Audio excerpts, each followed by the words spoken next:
Bueno, la Oficina de Direccionamiento Estratégico les hace una cordial bienvenida a esta charla que hace parte de la Cátedra Futuribles.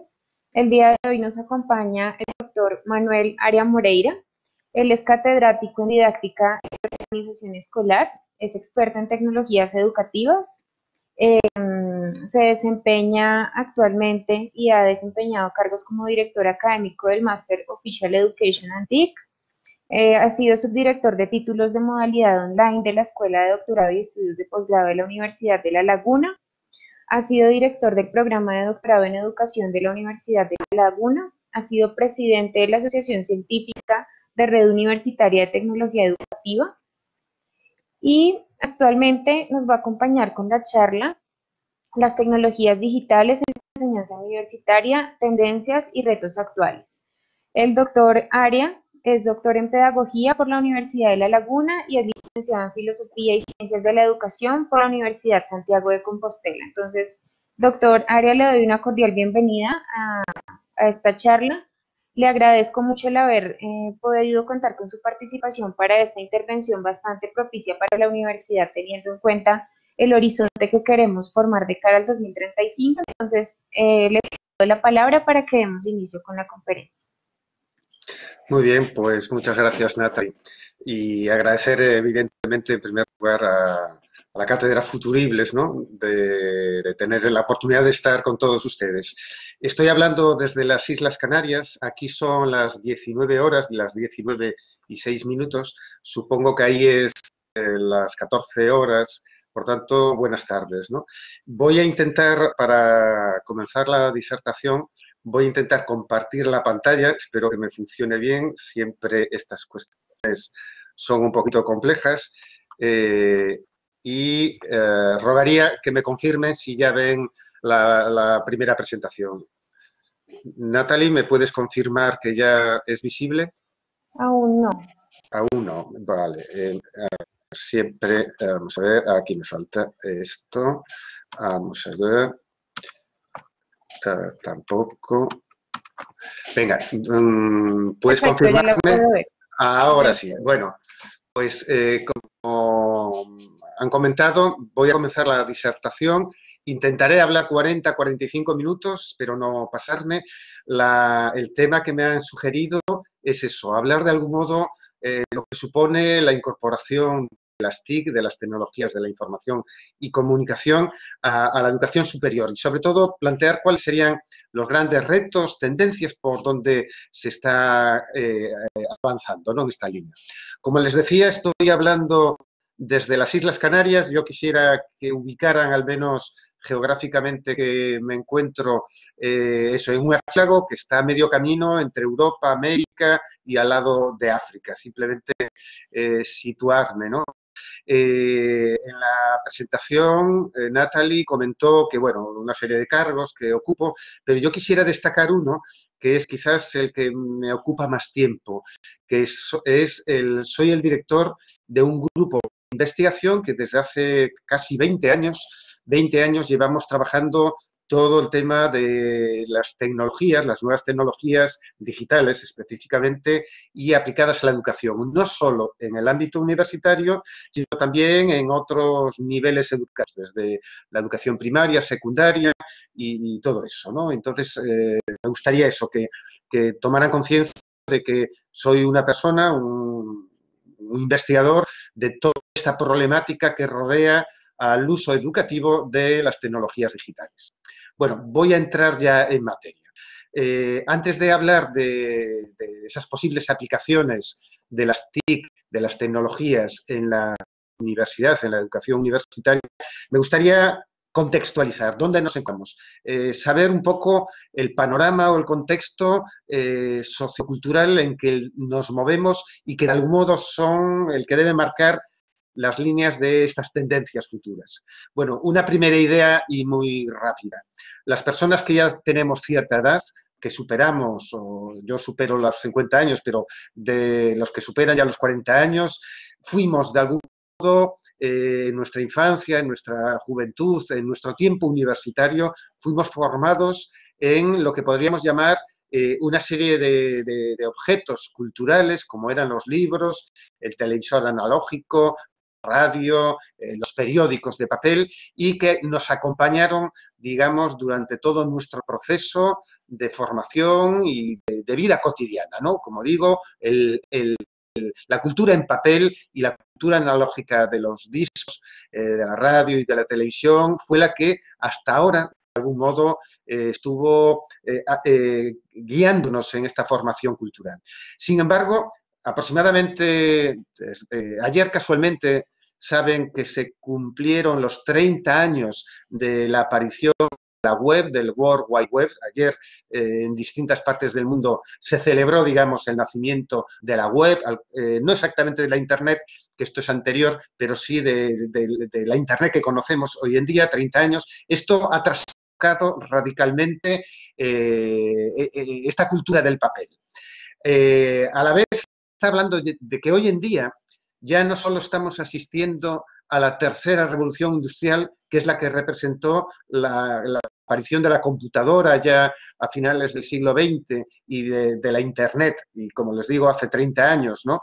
Esto representó la tercera revolución industrial. Hoy ya, en este pleno siglo XXI, se nos dice que estamos ya entrando en una cuarta revolución industrial, que ya es la de las máquinas inteligentes y que está comenzando. Es decir, ya no solo lo novedoso es la incorporación de la tecnología digital, de las computadoras, de las tablets, de Internet a nuestra vida cotidiana, a nuestro ocio, a nuestra economía. No solo es eso, es que las máquinas empiezan a ser inteligentes y ellas solas, de forma autónoma, sin necesidad de que intervengamos los humanos para decirles lo que tienen que hacer, son las que están ya empezando a actuar. Esto se empieza a conocer como la Internet de las cosas, pero todavía es muy incipiente y quizás a la universidad, a la enseñanza, a la educación, tarde un poco más en llegar, pero ya se está viendo dónde van los tiros.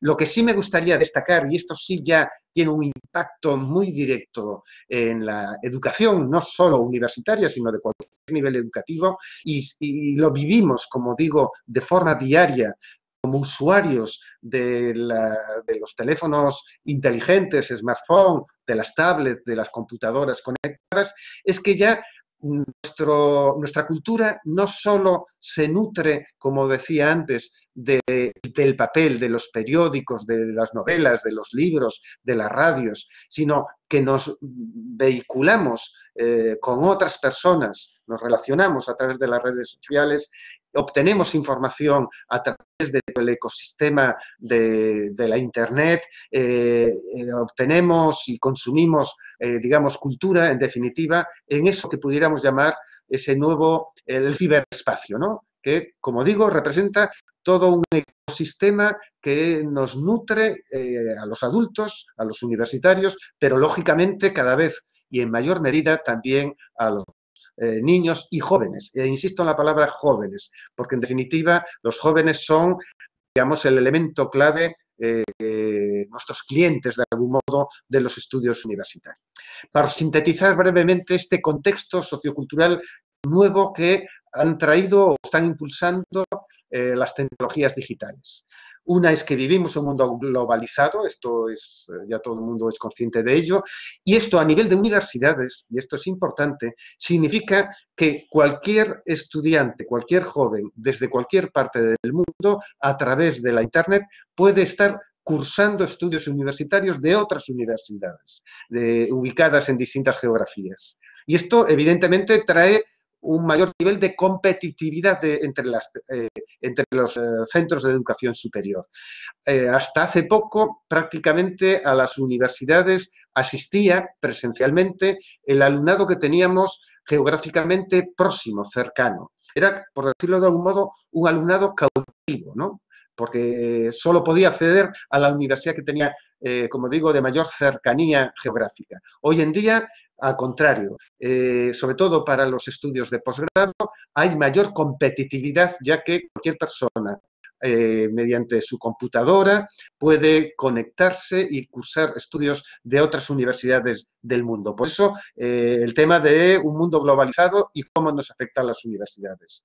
También que somos una sociedad y esto sobre todo en la juventud, en las personas de menos de 20 años. Prácticamente desde que se levantan a que se retiran a dormir, están permanentemente en las redes sociales. La conectividad a la red es una forma de vida. Y esto tenemos que tenerlo en cuenta, lógicamente, el profesorado de la educación superior, porque nuestro alumnado es bien distinto en sus hábitos y en sus formas culturales de las que éramos nosotros hace 30 años atrás. Y evidentemente otra idea que también no podemos olvidar es que la información y sobre todo el conocimiento es cambiante, es líquido, está en constante mutación. Frente a las certezas que estaban en los libros de papel y ese conocimiento apenas mudaba, apenas cambiaba, hoy en día este cambio es constante y rápido, ¿no? Por ello, y yo creo que esto es una de las primeras ideas de por dónde van las tendencias y los retos, es que los docentes tenemos que pensar que la formación, la educación de estos jóvenes para la sociedad digital les requiere nuevo tipo de competencias. Ya no son conocimientos disciplinares, saberes vinculados a la asignatura o la materia que uno enseña, sino que nuestro alumnado tiene que salir de la universidad con lo que se conoce en una serie de competencias, desde saber resolver problemas, buscar información en la red, pensamiento crítico, trabajo colaborativo, saber comunicarse en distintas situaciones, tener una actitud positiva siempre hacia el cambio. Es decir, tiene que saber este tipo de competencias que se le conocen como competencias blandas, transversales, porque son las que le van a ayudar a este alumnado a poder adaptarse a los tiempos que les van a tocar vivir, que, como decía, siempre serán líquidos, ¿no? En constante cambio y transformación. Por tanto, y esta es una idea, y permítanme esa metáfora ahí de ese oso polar que se va a hundir porque le desaparece lo sólido, es su territorio habitual. Quien no entienda, bien a nivel individual, insisto esta idea, bien a nivel individual como docente, como individuo de la sociedad digital, quien no lo entienda también a nivel institucional, como empresa, como una institución de educación superior, como es una universidad, y prevea y sepa estos cambios y que en consecuencia se prepare y se adapte a los mismos, lo más probable es que parezca. Quien no, insisto, quien no se adapte y entienda y comprenda esta dinámica del cambio va a desaparecer. Como la metáfora de ese oso que se va a hundir porque no fue consciente de que su territorio estaba desapareciendo. Bueno, voy a entrar en materia ya propiamente dicha. Vamos a hablar ya de enseñar y aprender en la red, ¿no? En el ecosistema digital. Vamos a ver, en la educación superior, en la universidad, se han distinguido de forma clásica dos grandes modalidades. Aquellas universidades que ofrecen sus títulos, sus grados, sus posgrados de forma presencial, donde el alumno tiene que ir físicamente a recibir la enseñanza en las aulas, de aquellas universidades que ofertaban sus titulaciones a distancia, ¿no? A distancia. Empezaron allá en los años 70, 80 con la enseñanza por correspondencia, enseñanza postal, luego evolucionaron más adelante a lo que era el envío de audiovisuales, videos y demás, y ya más recientemente empiezan a ofertar sus titulaciones a distancia por Internet.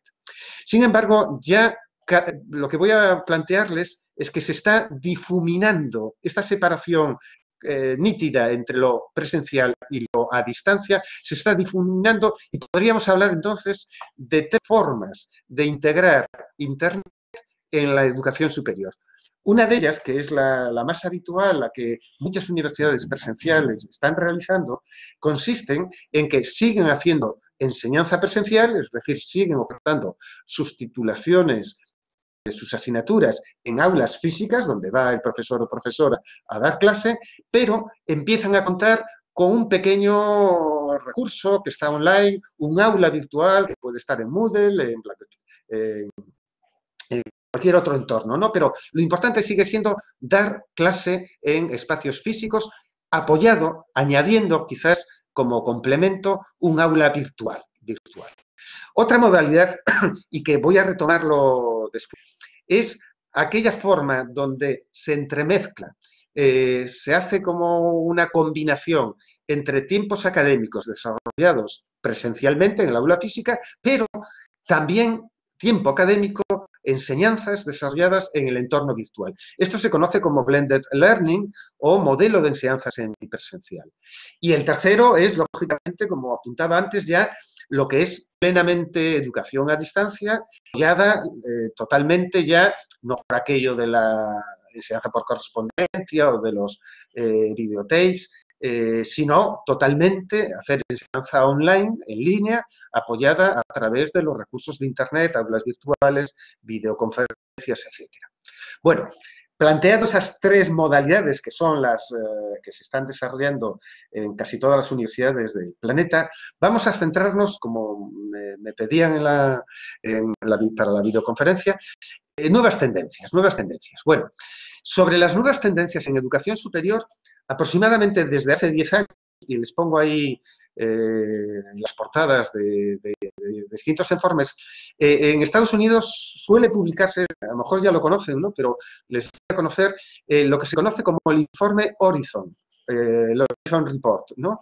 Les pongo ahí las portadas de los dos últimos informes, el del 18, aquí en pequeño, y el del recién publicado, está todavía es una edición preview, ¿no? Es decir, un adelanto, donde se habla ya de estas tendencias. Y como les digo, llevan como 10 años publicándose. Lo interesante de estos informes Horizon, por eso yo lo destaco, es que anuncian de algún modo lo que son tendencias a corto plazo, a 2 o 3 años vista, a medio plazo, a 5 o 6 años vista, y a más largo plazo, ¿no? Ya más de 10 años.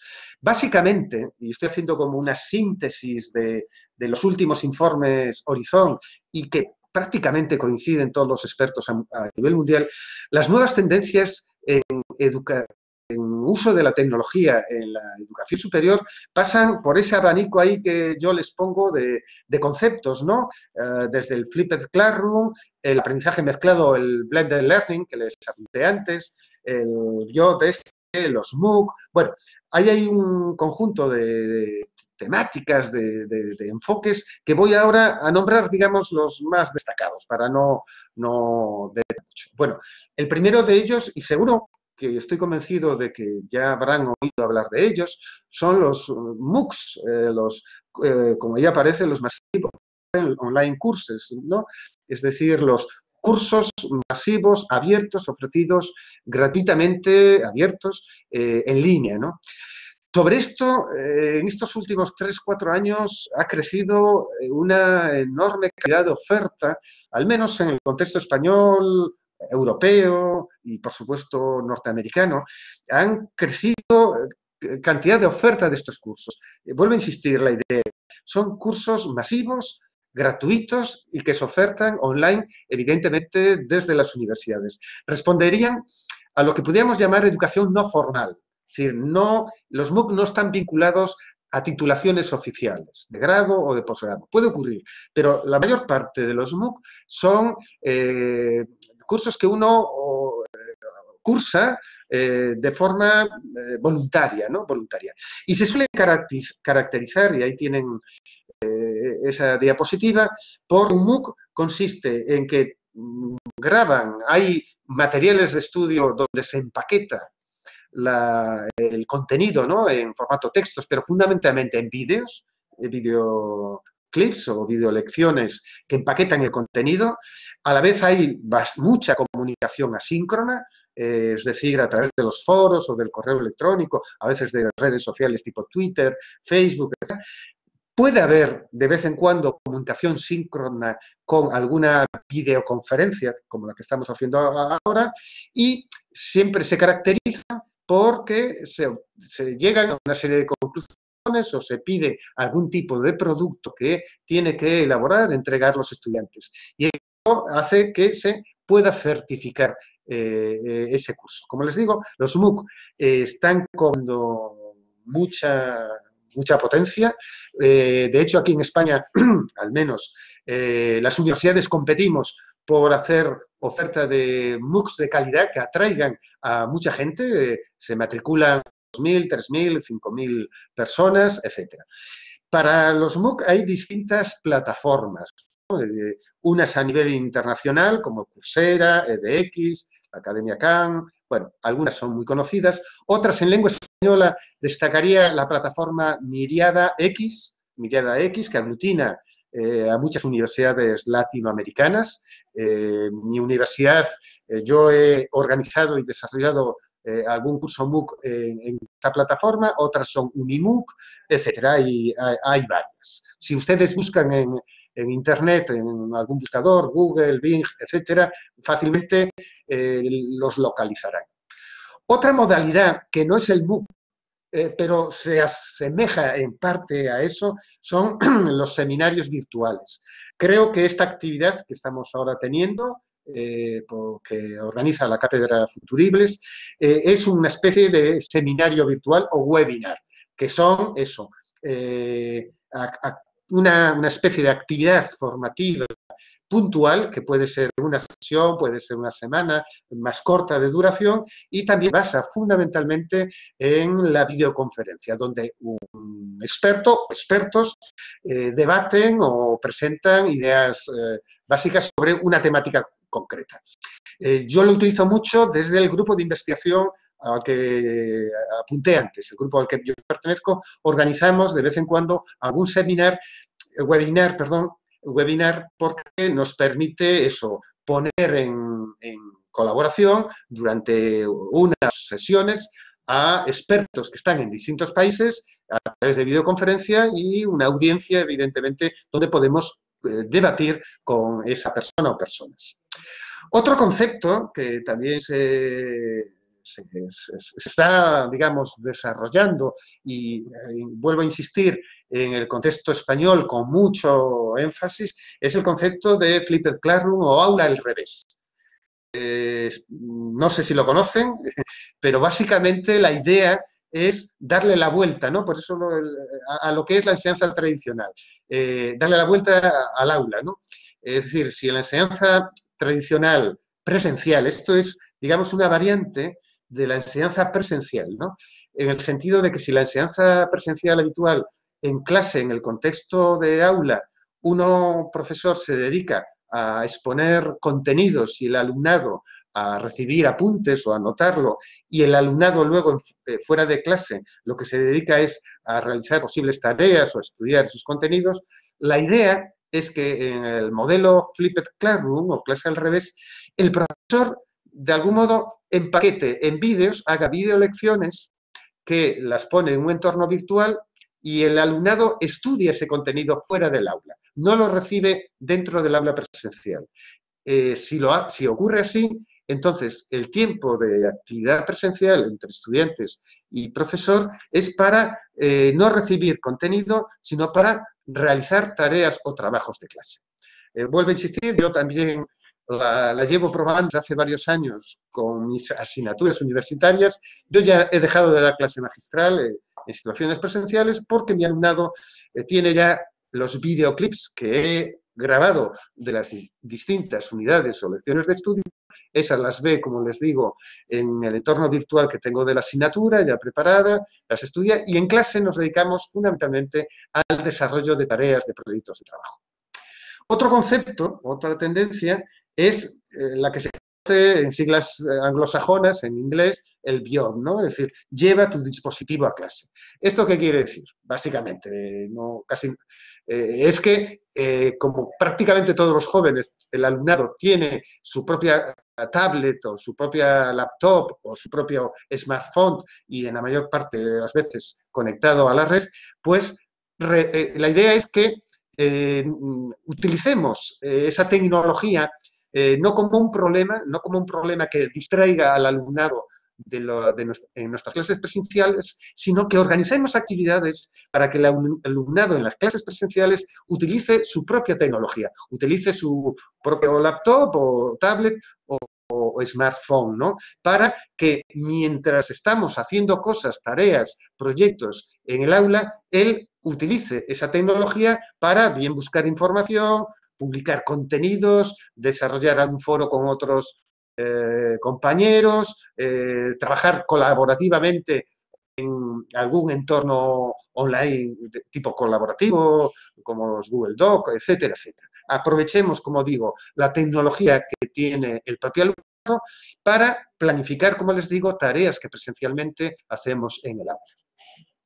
Otro concepto y otra tendencia es la del llamado en los entornos personales de aprendizaje de los propios estudiantes. Es decir, la idea es que los estudiantes construyan y dispongan su espacio o entorno personal. El formato más habitual, que, insisto, yo ya llevo también años haciéndolo, es que el alumnado elabore su propio blog, ¿no? Es decir, tenga un blog que es una especie de sitio web de fácil creación, gratuito, donde el alumno va publicando de algún modo los trabajos que va elaborando dentro de mi asignatura o las asignaturas que esté cursando, donde ahí puede poner y hacer de algún modo visible aquellos recursos que él utiliza de la red, no sé, de bases de datos o de sitios de información valiosos para el contenido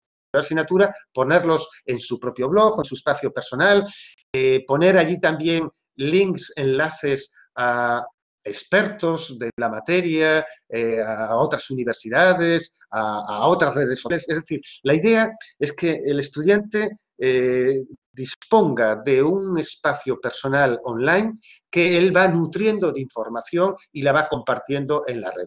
Una variante de esto es lo que se conoce como el e-portafolio, ¿no? Por eso el concepto ahí de electronic, la idea del portafolio ya es veterana, es ya tradicional en el contexto de la enseñanza universitaria, en el sentido de que cada estudiante tiene que llevar su cuaderno, su portfolio personal de las acciones, de las actividades, de los trabajos que va elaborando. Antes lo hacíamos en papel, ahora la idea es que sea en formato electrónico. Otro concepto que también nos trae la tecnología y apunta en los distintos informes es empezar a utilizar lo que se llama la tecnología de la realidad aumentada. Les confieso, yo soy docente universitario, que esto no lo he manejado, no lo he aplicado todavía, al menos en mi práctica de asignatura, ¿no? Se me escapa todavía, ¿no? Pero bueno, lo habrán visto a veces si van por la calle aquí en el contexto de mi universidad es muy habitual ver a gente joven, sobre todo con sus smartphones, van por la calle y van utilizando, digamos, esa tecnología para acoplarla, digamos, con realidad aumentada, donde se superpone de algún modo lo que es la visualización de los espacios físicos, de un árbol, una calle, un edificio, con información que obtiene de la red. Los códigos QR, por entendernos, serían como el ejemplo más básico de realidad aumentada, ¿no? Es decir, con mi tablet o mi smartphone, leo un código QR y este me proporciona información. Otro concepto, otra tendencia muy interesante y muy potente también, es el de lo que se conoce, es una derivación del concepto inglés de game, de juego, la gamificación del aprendizaje. O si lo encuentran a lo mejor en literatura en español, de la ludificación. La idea es muy simple, es muy simple, pero, insisto, potente. La idea es utilizar todos los recursos del juego para generar, digamos, mayor motivación e implicación y participación de los estudiantes en las actividades o proyectos de estudio, de trabajo. La idea es, como les digo, plantear retos, ¿no? Retos como es en el juego, cierto nivel de competitividad, obtención de premios a medida que el estudiante va consiguiendo o va cumplimentando ciertas tareas y, lógicamente, lo que persigue, como les digo, o mejor dicho, lo que nos obliga a los docentes es a pensar en estrategias lúdicas para implicar al estudiante, como digo, en la cumplimentación de ciertas tareas. En estos momentos, en muchos MOOC que nombré antes, cursos masivos online, en esas plataformas, permiten ir dando lo que se conocen como insignias, ¿no? Como medallas, como premios que a medida que se van superando una serie de retos o se van consiguiendo una serie de metas. En algunas plataformas de entornos online, tipo Moodle, también empieza a aparecer los llamados baggage, ¿no? Medallas, premios que se van dando. Pues esto es un poco la lógica de la gamificación del aprendizaje.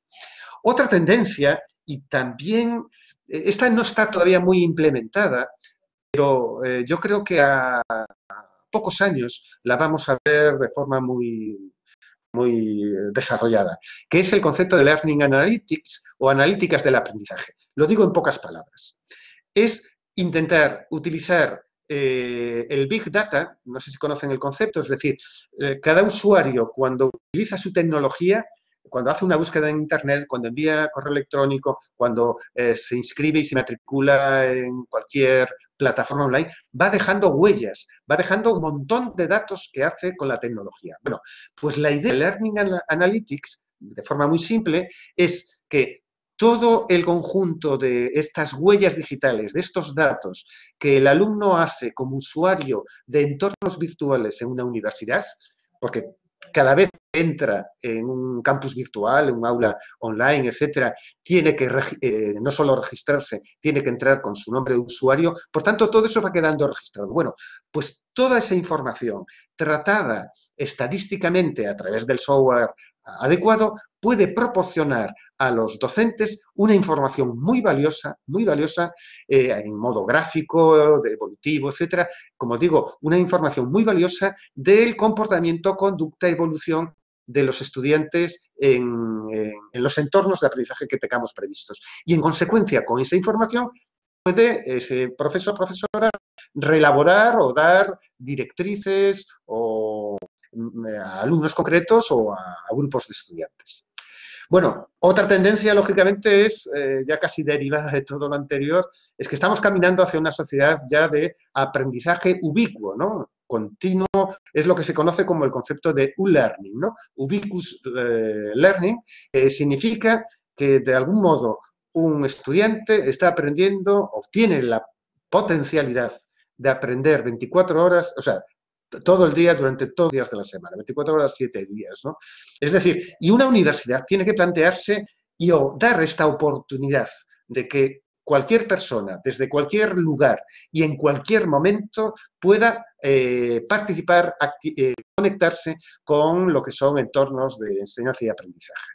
Y destacaría, lo dije antes, destacaría la idea de que cuando les planteaba que hay tres grandes modalidades, la enseñanza presencial apoyada en tecnología, la enseñanza entremezclada o semipresencial y la enseñanza a distancia online, yo destacaría, creo que es la tendencia, todas las universidades, como decía antes, estamos caminando hacia una difuminación, a una entremezcla de lo presencial y lo a distancia. Y, por tanto, el modelo blended learning, el modelo de enseñanza mixta, semipresencial, yo creo que es la que se va a imponer a medio plazo prácticamente en todas las universidades.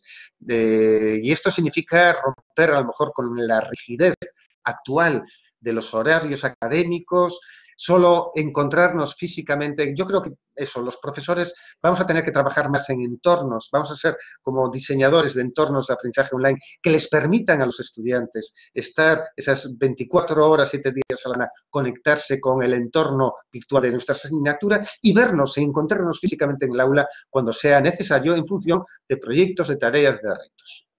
Voy a acabar, a ver, en estos 5 minutos. No quisiera alargarme más para dejar turno de preguntas, ¿no? A ver, yo quisiera acabar con 10 retos que al menos los docentes, los profesores y profesoras debiéramos plantearnos con relación a las tecnologías, ¿no? Y paso así a nombrarlos rápidamente, ¿no? Y si quieren los comentamos después. El primero es que como individuos, ¿no? Como profesores en nuestra asignatura, pero también como institución o como titulación o como centro, facultad. Yo creo que el primer gran reto es cambiar lo que se conoce como el paradigma pedagógico o el modelo de enseñanza tradicional. Siempre o casi siempre las universidades hemos desarrollado lo que se conoce un paradigma o un modelo de enseñanza de tipo expositivo. Es decir, el profesor llega al aula y se dedica a dictar la lección, a exponer o a exponer el conocimiento. Y el papel del alumnado es recibirlo, ¿no? Copiarlo en sus cuadernos y luego reproducirlo en un examen, ¿no? Ese es el modelo de la pedagogía expositiva, donde se enseña a través de la transmisión de información y se aprende, de algún modo, recibiendo esa información y repitiéndola, ¿no? En un examen. Y si lo hace bien, tiene éxito académico. Frente a eso está lo que pudiéramos llamar un paradigma pedagógico de aprendizaje activo, ¿no? Es decir, de aprender a través de la acción. Este es un paradigma que ya tiene años, está formulado desde hace casi un siglo, ¿no? Por la pedagogía activa. Sin embargo, todavía no lo hemos llevado a la práctica. Y este es, como digo, el primer reto, el cambiar el paradigma pedagógico dominante expositivo a un modelo de enseñanza de aprendizaje más activo. Esto, fíjense, implica que el diseño, la planificación y la metodología de enseñanza de cada una de nuestras asignaturas tendría que pasar desde lo que se conoce como un modelo o enfoque logocéntrico, es decir, lo que yo procuro es enseñar el logos de la disciplina, de la disciplina científica o académica que yo tengo. Es decir, cuando nosotros organizamos el conocimiento a plantear en una asignatura, lo hacemos desde el logos, es decir, desde el conocimiento epistemológico de esa materia.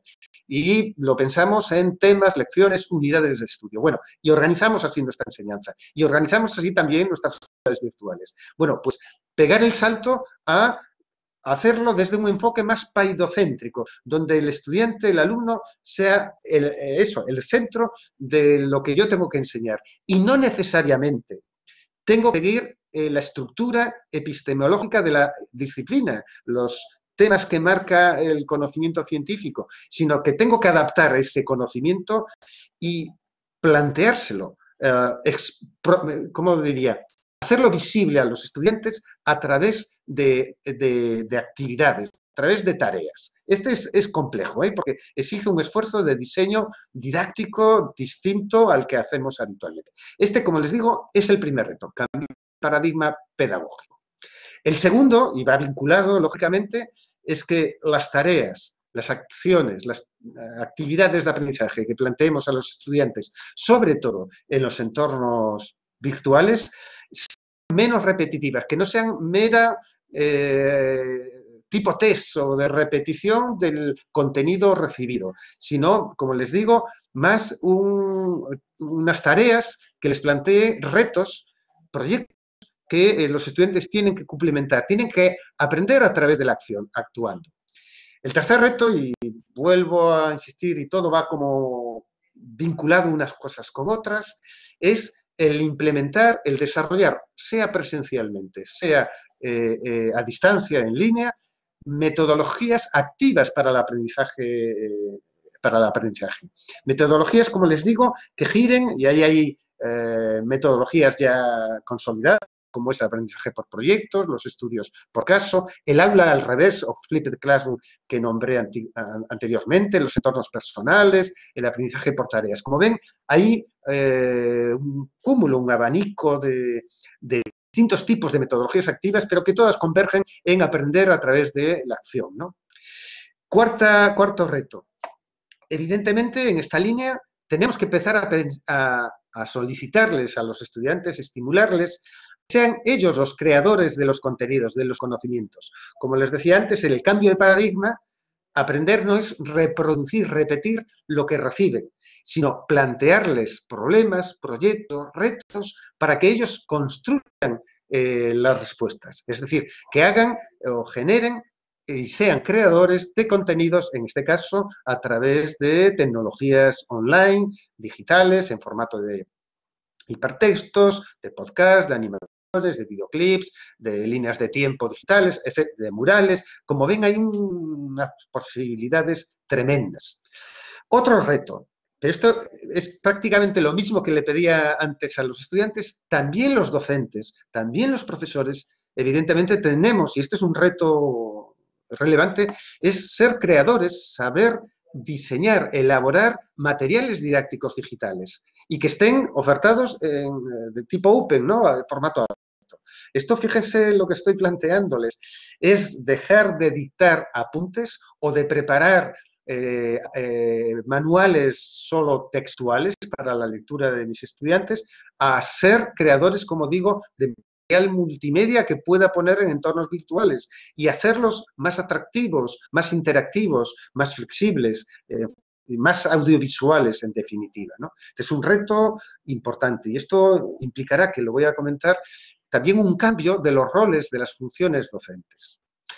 Otro sexto reto, simplemente doy flash, es que yo también como profesor sea capaz de filtrar, que sea capaz de reutilizar lo que son ya materiales multimedia, videoclips, textos que están digitales en la red, que los reutilice, los seleccione y los adecue, lógicamente, al entorno de la asignatura que yo imparto.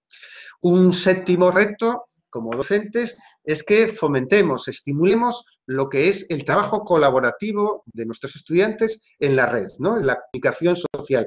No es que solo utilicen las redes sociales para divertirse, para poner su selfie, comunicarse con sus amigos y amigas, sino de algún modo que esta gran potencialidad que tiene la red, el ciberespacio, la Internet, como lugares que generan entornos donde los alumnos pueden producir conocimiento de forma colaborativa, los estimulemos y lo desarrollemos. El octavo reto es que cuando generemos metodologías de enseñanza basadas en la utilización de la tecnología, seamos conscientes como profesores que tiene que haber un ciclo de tareas que tiene que desarrollar el alumno, donde se les solicite a los estudiantes que él tiene, o ella, o un grupo de estudiantes, buscar y analizar información valiosa en Internet vinculada con la asignatura, que tiene, como decía antes, que comunicar la información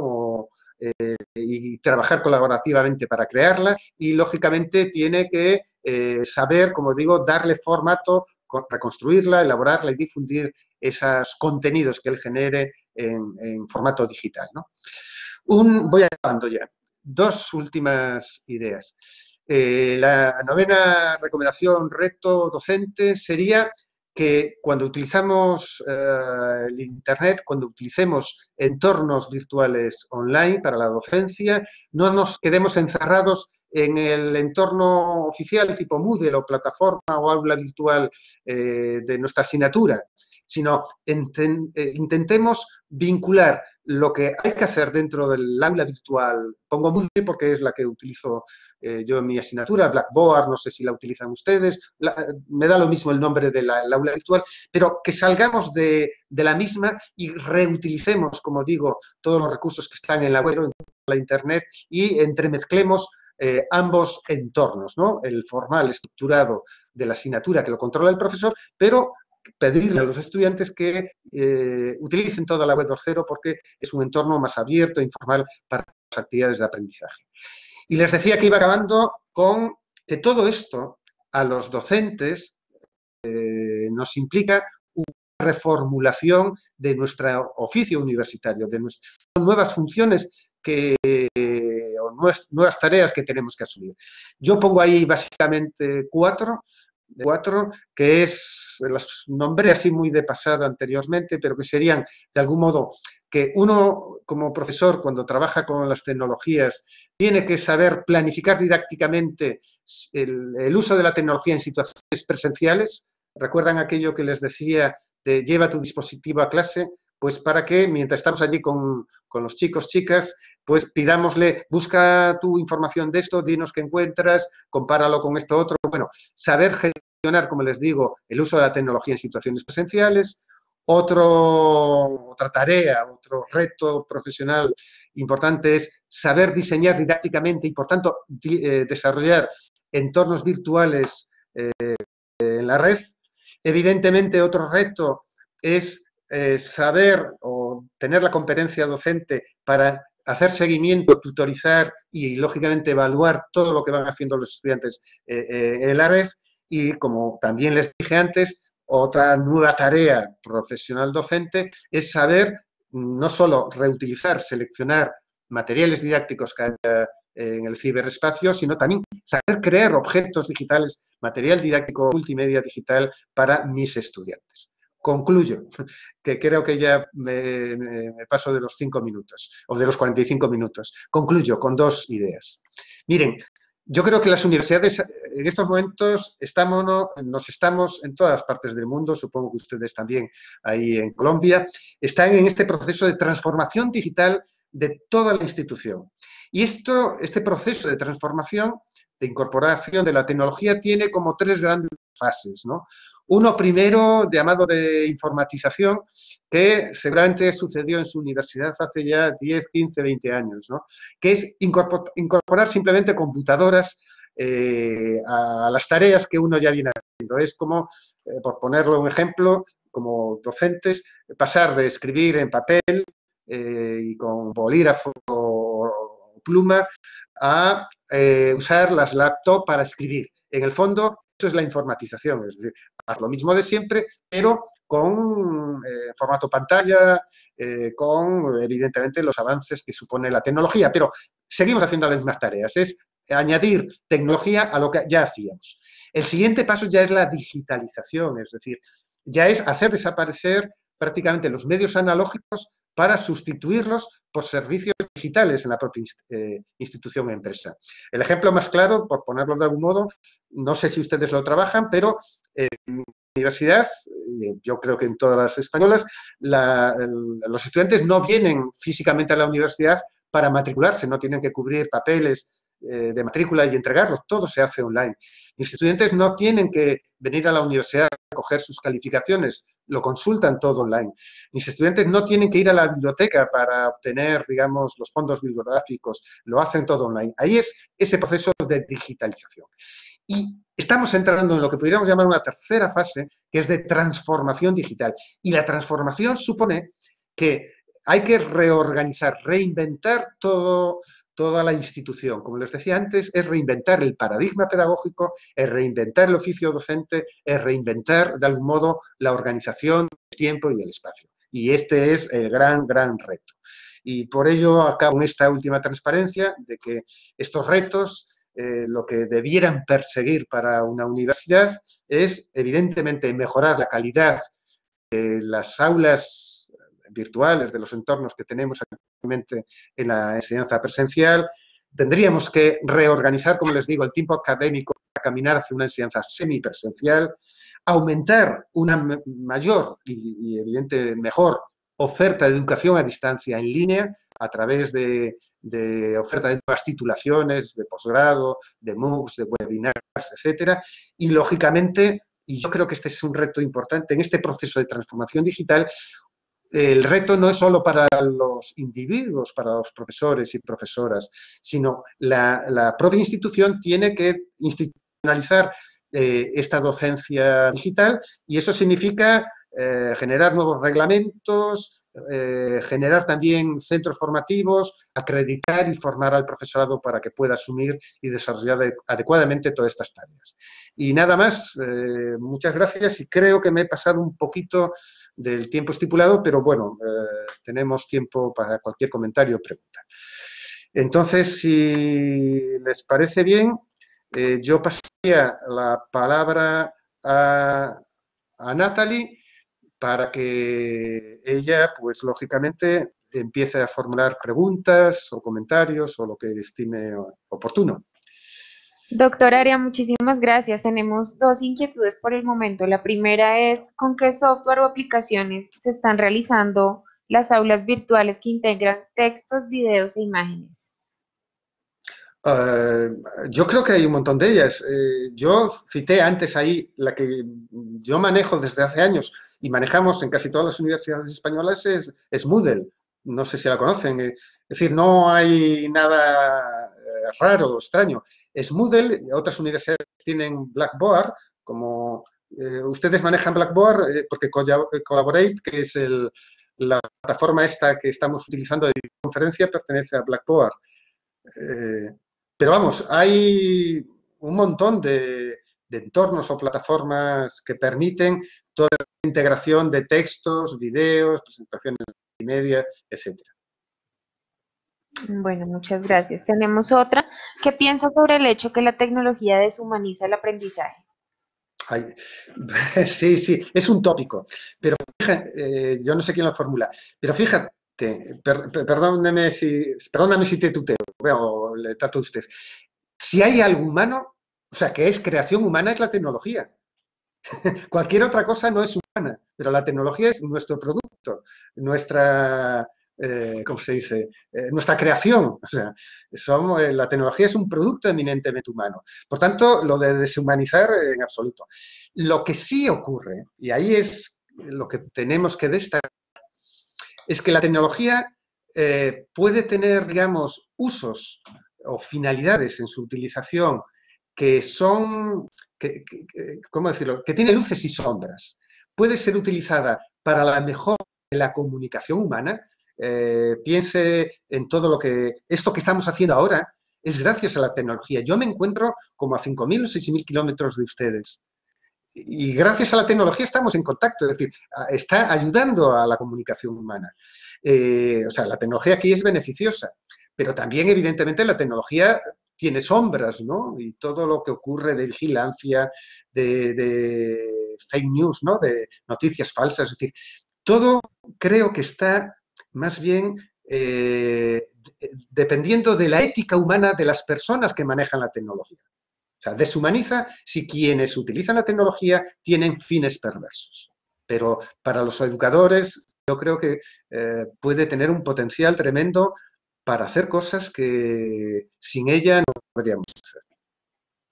Bueno, Felipe nos pregunta, ¿cómo maneja usted el e-portafolio desde la planeación del curso a distancia?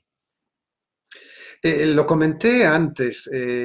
Yo desde hace tiempo eh, suelo pedirles a mis estudiantes que cada uno construya su blog. En Blogger, WordPress, hay muchas plataformas gratuitas en la red que lo permiten, ¿no? Entonces, ahí puede construirse y otra forma, es que hay muchas herramientas, ¿no? Otra forma, no sé si conocen también otra herramienta que se llama Simbaloo, que es muy icónica, es muy gráfica, donde una persona puede, ¿cómo se llama? Eh, Crear los links de forma, como digo, icónica, visual, los links que él maneja, ¿no? Es decir, puede construir documentos en Google Doc, etcétera, y, digamos, los centraliza a través de esa pantalla o esa portada de herramientas Simbaloo.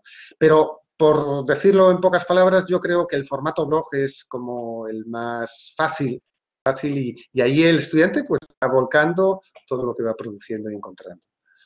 Bueno, otra pregunta, ¿cuáles experiencias en la creación de material educativo ha tenido y cuál ha sido su impacto en la comunidad estudiantil? Perdón, ¿puedes repetirme la pregunta? No la entendí bien. ¿Cuáles experiencias en la creación de material educativo ha tenido y cuál ha sido su impacto en la Ah, comunidad estudiantil? sí, sí, vamos a ver. Muchas.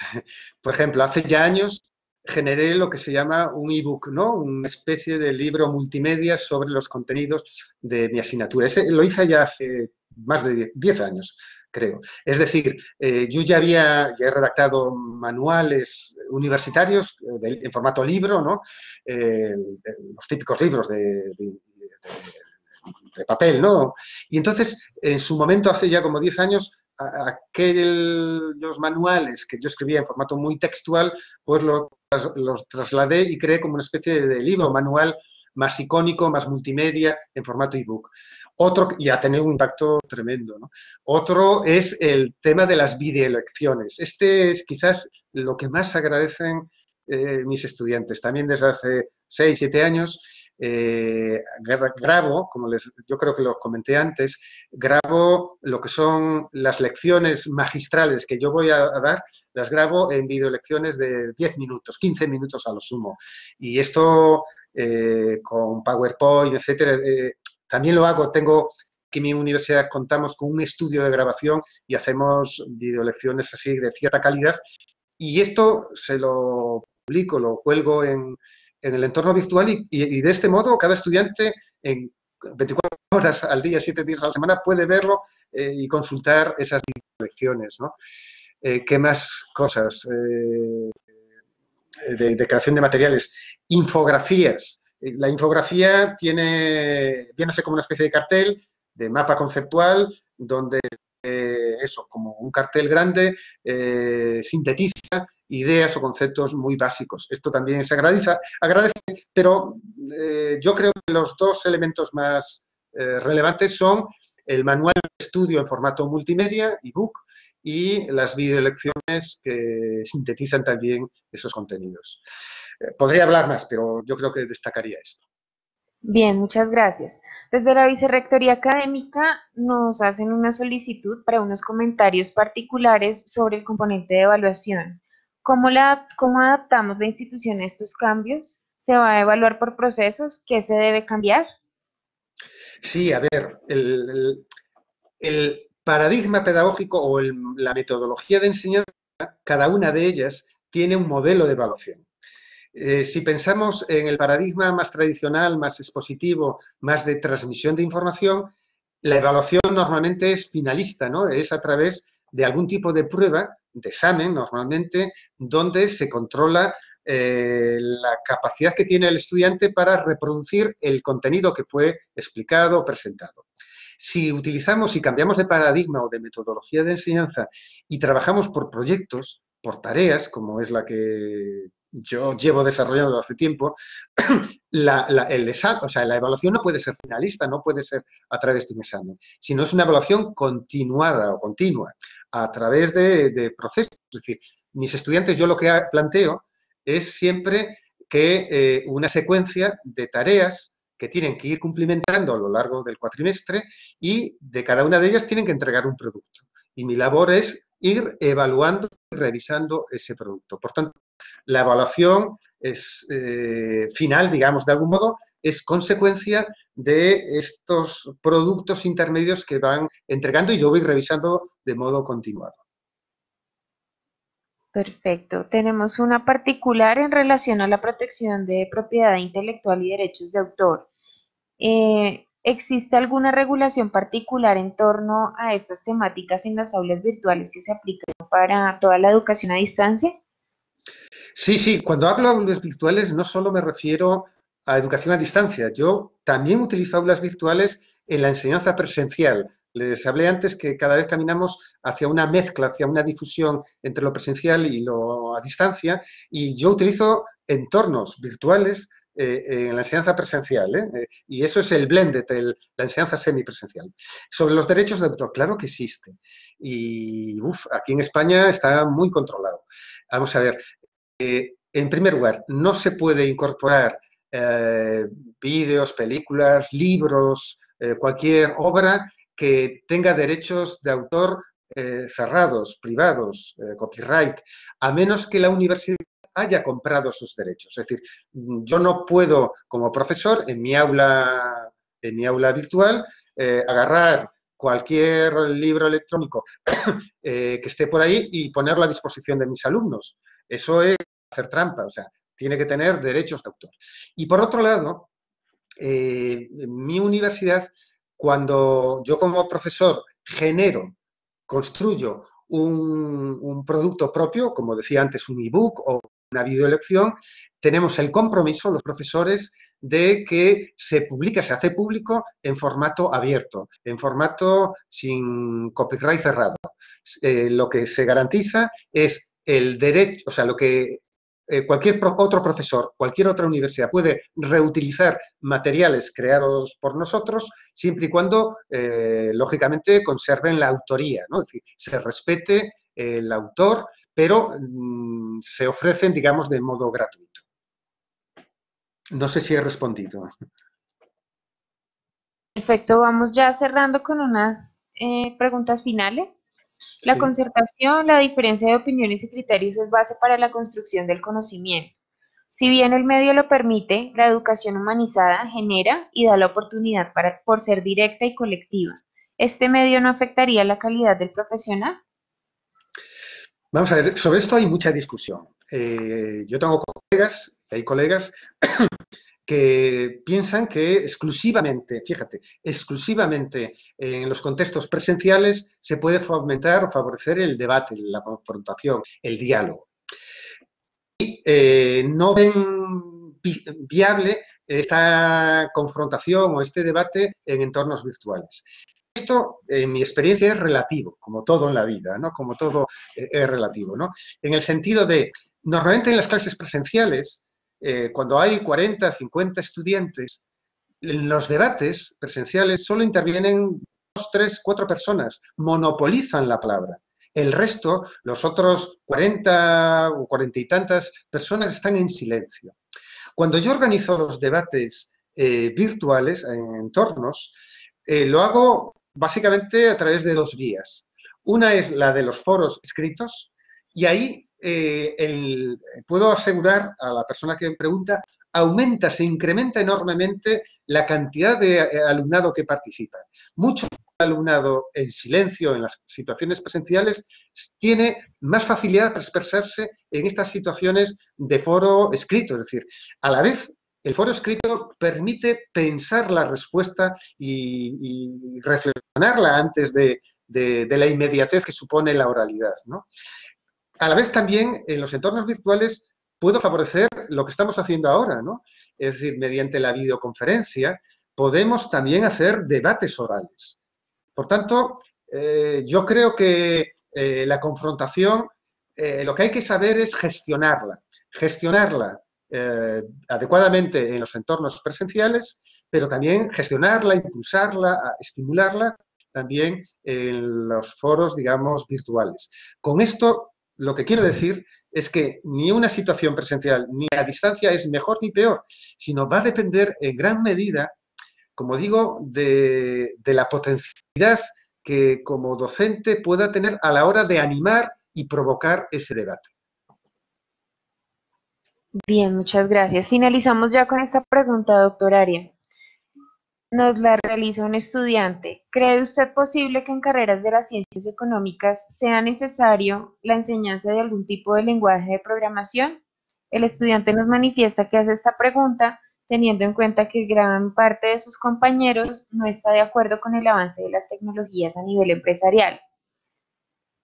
Entonces, él está inquieto por cómo se deben adoptar estas nuevas tecnologías y prepararse para el futuro.